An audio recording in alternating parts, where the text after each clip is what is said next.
તો જય લખધણી મિત્રો, આજે અત્યારે આવી ગયા છે આપણે શેખેડી, જે વાંકણ તાલુકામાં આવેલું છે. આપણે અગાઉ પણ એક વખત આપણે આ ગામમાં કીટ આપી ગયા છીએ અને આપણે એક આ પરિવાર છે અને પોતે વ્યાસ છે અને પોતાને કાંઈ જમીન નથી, કાંઈ છે નહીં.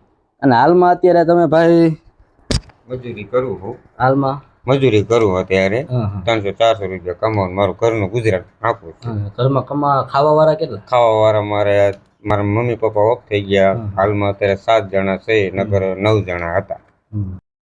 અને ઘરમાં કમાવા વાળા એક જ? કમાવા વાળું એક જ છું. તો મિત્રો આપણે જાણીએ છીએ કે આપણે ખાલી ઘરમાં 2 સભ્ય હોય તો આપણે મહિનામાં અવર જવરમાં કાંઈ રાશનનું એવું કાંઈ પૂરું પડે નહીં. 12-15 હજાર પગાર આવતા હોય આપણે જોઈએ.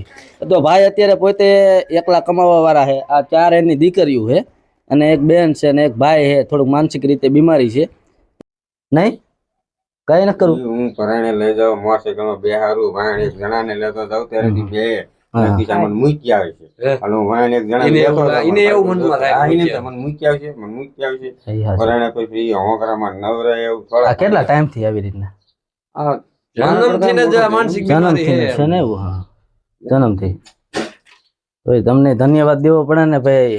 ભગવાન માતાજી ના બધાને દયા. ના એ સાચું. તમે એ પણ કઈ યથાશક્તિ પ્રમાણે અમે આ ભાઈને થોડો ઘણો ટેકો આપશું ને ગામજનોને પણ મારે નમ્ર વિનંતી કે તમે જાજુ તો નહીં પણ થોડો ભાઈને ટેકો આપો તો ભાઈનું ગુજરાન પણ ચાલ્યા રાખે હમણાં અને દીકરીઓ મોટી થઈ જાય. બસ અહીંથી મારી વાણીને વિરામ આપું છું. જય લખધણી.